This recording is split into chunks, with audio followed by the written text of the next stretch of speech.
Good afternoon, Scott Redler, T3 Live. Welcome to today's recap. So first day of the week, some more circus type chaos out of Washington as far as what type of deal could get passed. Friday, over the weekend, people kind of were scared to be short just in case the Republicans did not put that Obamacare year put off, and it went in there and the futures were lower.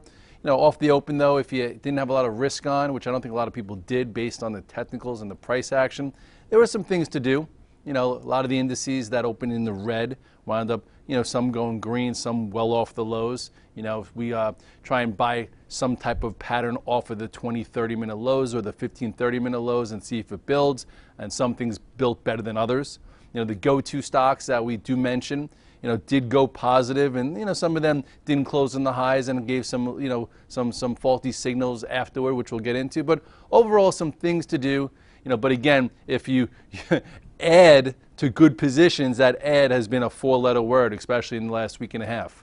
Last week we saw a lot of the same, a lot of small red dog reversals where you bought versus a low, added through a prior day low, but then after a move, if you thought you were going to get more, and you add it to your position, you wound up losing, your nice average cost, and it turned into a frustrating trade. And there are times like this when there are frustrating trading scenarios.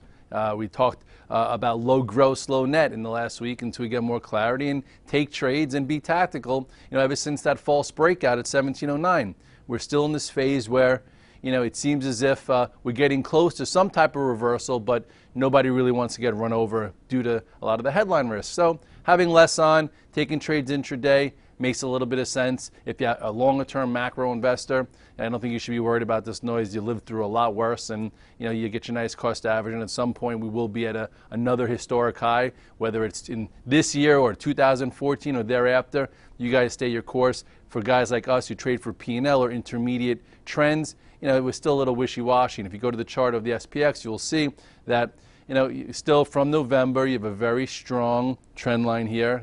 Touched here the 100-day in June, then came back down to it in August. The two breakout failures that I'm talking about, one was right here on that May 22nd, led to about a 5% move to the downside after showing some more faulty action in the mix. Here is that recent one over the summer, wasn't even that blaring, and then you had that head and shoulders top, gave us a move lower. And then, September, when everyone in the world got real bearish, we broke above this descending channel and then went to the upside. We had that Fed day and broke above this 1709, only to then get it reclaimed in 2 days. And as a technician, you never really want to see a false breakout because that shows you distribution versus accumulation. And now we've been trickling lower. And today, we closed basically right around the 50-day. The 100-day is still down here. The trend line is still down here. So we're kind of in no man's land where, hard to be short, hard to be long, measure your commitment. Some things are working, some things are changing, and you just got to keep moving along with it. Let's just go through some of the stocks we always talk about. Tesla, another nice move, another nice scenario, closed near the highs of the day. This trend has been strong, has been working for those adding to it at the 8-day, those adding on nice tight breakouts. You had another one here, and it's still going. So if you're rolling up your shorts, you have an opinion, and hopefully you stay solvent to get out of it at some point. If you're taking trades along the way, this is still giving you the signal to buy on dips and add to it at certain times. Facebook, which I put in the same ballpark, a little bit different today. Not blaring, but here is the earnings gap. This was one entry when it went above there. Then you had another nice base built during August when the market got weak, another entry, and then here you go again, broke out. This is when it got a little wishy-washy, broke below the 8-day. This is when you could have got stopped out. If you were in it from here as a swing, that was your day to get stopped out, but then look, boom, reclaimed it and continued. So today it opened up a little bit lower with the market, and what did it do? It pushed through a prior day high, which was 51.28, and then came back below it. And some people on the virtual trade floor, some people in the Twitter sphere, like, is this a red dog reversal? I'm like, yeah. You know what it did? It pushed through a prior day high, made a high here of 51.60, went back below it. That's your short entry, and then closed. Doesn't have to close through the prior day low. That would be an outside day. But gave you a little bit of it's not a blaring sell signal, but a cute trade if that's the way you took it. You also could have bought it for a bounce in the morning. So, with that being said, you still have the flag. You're still above the 8-day moving average. I'd like to see it, go sideways, come into the 8-day and hold it for another technical move. But overall, not a great setup, but some guys who went out short, you know what, it hasn't really worked. You're better off buying the dip, but at this point, once everyone's embarrassed to be one way, which people who've been short have definitely shut their mouths here, and so sometimes that's when you get a sneaky pullback. So if you're in there tactically, look for your cute short trade. This is your stop, and if you're looking for a bigger money trade, perhaps if it holds the 8-day again, that would be your spot to enter for then what could be another setup. But right here, no real setup.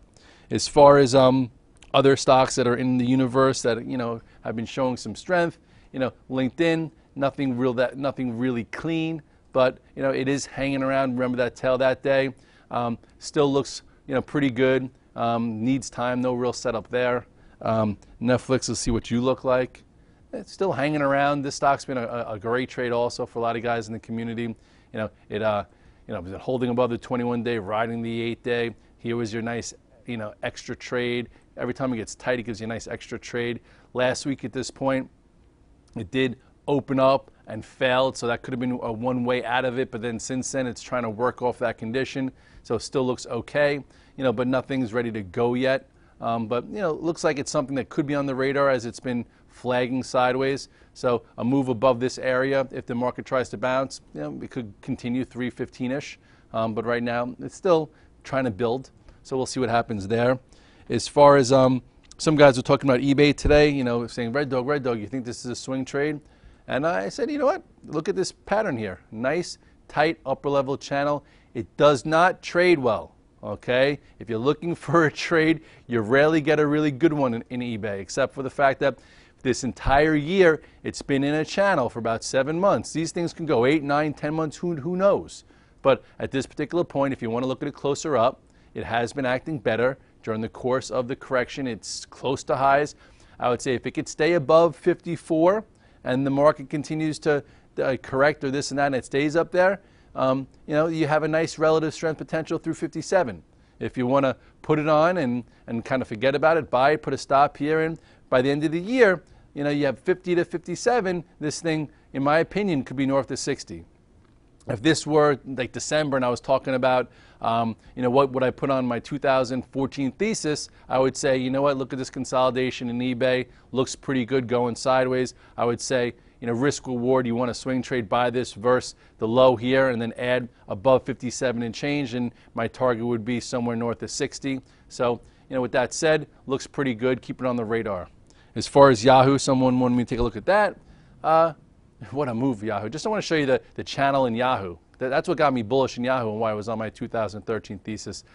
Look at this channel. Look how long it stayed in there. So the trade was after earnings once it got above 17, and it exceeded every one of my expectations. Now, I think you missed it. I would not be chasing Yahoo. If you want to trade it, be my guest. But it's definitely extended, and who knows what's going to happen after the Alibaba IPO. But overall, it's not pulling in either. So if you're just trying to fight this short, you have another thing coming. There was a nice setup here. We like setups in this stock, and this one happened to be when it broke above this area, and it's still following the 8 and 21 day.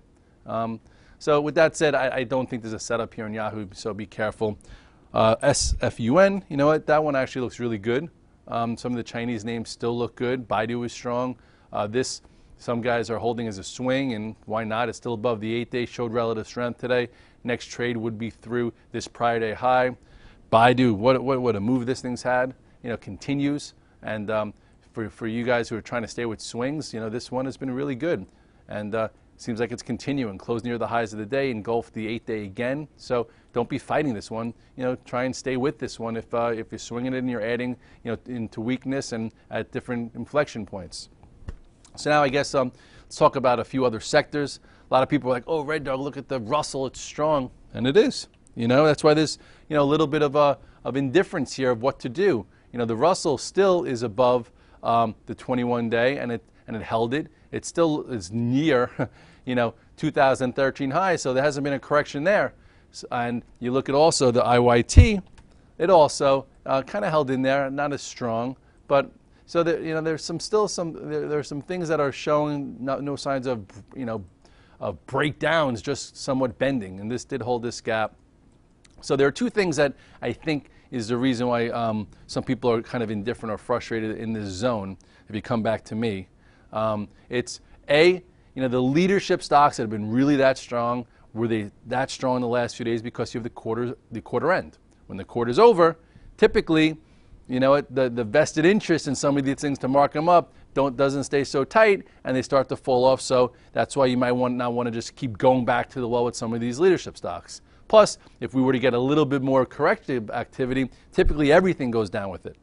So with that being said, it's hard to just go full force and see these stronger names right now. Same way, some people are like, oh, I want to be short the indices, but these stocks are so strong still. Not everything is breaking down. We're already 3% off the highs or so. Our typical correction has been only 4 or 4.5%, or maybe tops 5. How do I short here? So that's why this push-pull is going on, where I talk about low gross, low net, because it's a very difficult spot. So if you want to keep your risk down, there are some things to do intraday for cash flow, but you're not going to make that much as if you had 6-7 shorts on or 6-7 longs on, depending on which way you think we're going. Right now, we're still kind of indifferent. Still above the November trend, still above the 100 days. Some stocks are still strong. The financials today also, a little bit off the lows. A lot of things. Like, you had to basically buy the first 30 minutes, first sell it, but then you couldn't buy the rest of the day. This trend is still intact, so it's looking okay. This never made a new high, so this was one of the things that gave us a dose of skepticism up here, which kept us a little bit prepared for something like this. There are some people talking about this being a little bit of a head and shoulders pattern, which it's a little loose, but there it is, and this shouldn't have went that high. So a break below this area would trigger more selling. Watch JP Morgan. I talked about it today, and I said, let's see if it hangs out in this flag, and so far so good. Okay, here is your red dog reversal at 50.30, and now showing some commitment to this igniting bar. So what it really has to do is it's got to start getting above this, to negate what has been a very negative, head and shoulders type pattern here that a lot of people are scared of. So at this point, quick move off oversold conditions, showing a little bit of commitment. It starts to fall back below this, and then we'll know that some more selling can come into these financials. As far as the home builders, what they do today, let's take a look here. Green day, all right, in the midst of everything being red, and we talked about this pattern here. This is when big support held. Here was a trend line.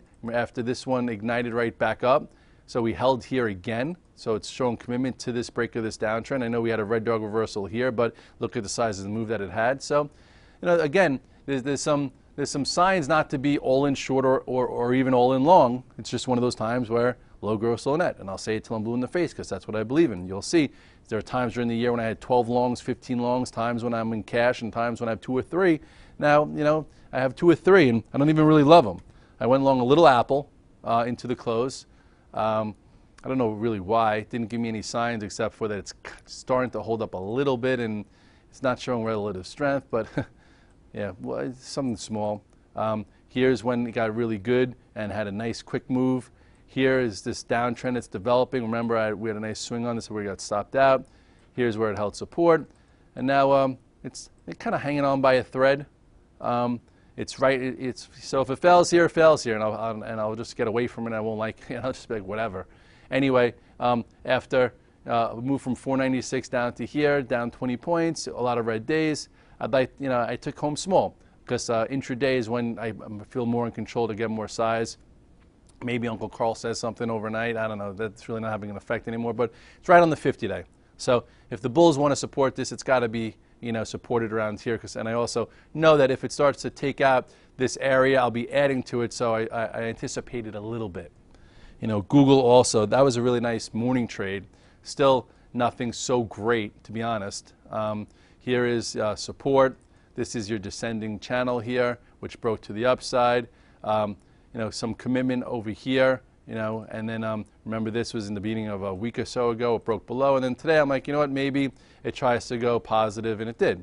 Okay, not a super duper looking scenario, but this was a tail on Friday, so I was like, it tried to go positive Friday, maybe it does it today, and it went as high as the resistance, so worth a little bit of a trade. I would just keep it small on Google. Overall, still has a very big channel. So at some point, it does feel as if the institutions have been accumulating enough of this that at some point it could go again, okay? And we'll see what happens, if the market wants to gain its footing. With that said, there's nothing really blaring to do. If you were short from that breakout failure at what was it, 1709, 45 handles off the highs, maybe cover some. If you sold into that and you don't like to short and you said, okay, I just saved myself 35, 40 handles, I want to nibble a little bit, just nibble a little bit. Don't get too big, because who knows exactly where we might find that pivot. Who knows how many days the government might be shut down. It could be a day, it could be a week, who knows. We have to see how we act around it. We also have the jobs number Friday. Will it be released or won't it? So there's a lot of uncertainties, and when there's uncertainties, you just want to do less. And then once we get a little bit more clarity, we'll start making our way into some more positions, whether it's long, short, size, who knows at this point. Again, it's the end of the third quarter. I feel like we've been, maneuvering these sectors and these stocks very well. Guys on the virtual trade floor are learning, they're expanding, they're, trusting their ideas, they're trusting the communities. There's a lot of good ideas out there. We haven't been fighting trends. We've been trying to stick with the strongest stocks out there, buying the dips, playing the breakouts, not getting short on the brain, but also not going back to the well too much. All things you have to do as a trader and a market strategist. At this point, we still have a whole quarter in front of us. I do think this volatility should create some opportunities and better trading for us, whether it's in the first week of October, the second, third, who knows exactly, but we're almost 40, 50 handles off the highs. I can't tell you whether I think the highs of the year are in or not. We need more clarity on that, but if they're not, you know what, there could be a good setup in the fourth quarter where we could grab a batch of the best stocks out there, ride them for swings, trade around them, and get a nice fourth quarter. And if not, just try not to give back all your money, and we'll measure every moving average as it comes in front of us. And right now, we still haven't been below that 100-day moving average for more than a few sessions. So until that happens, I'm staying looking for strength, buying dips, looking for good patterns versus just having full set short on the brain, which way too many people have out there. So we'll see. And with that said, Monday, see you tomorrow with Brittany Tuesday. Have a good night.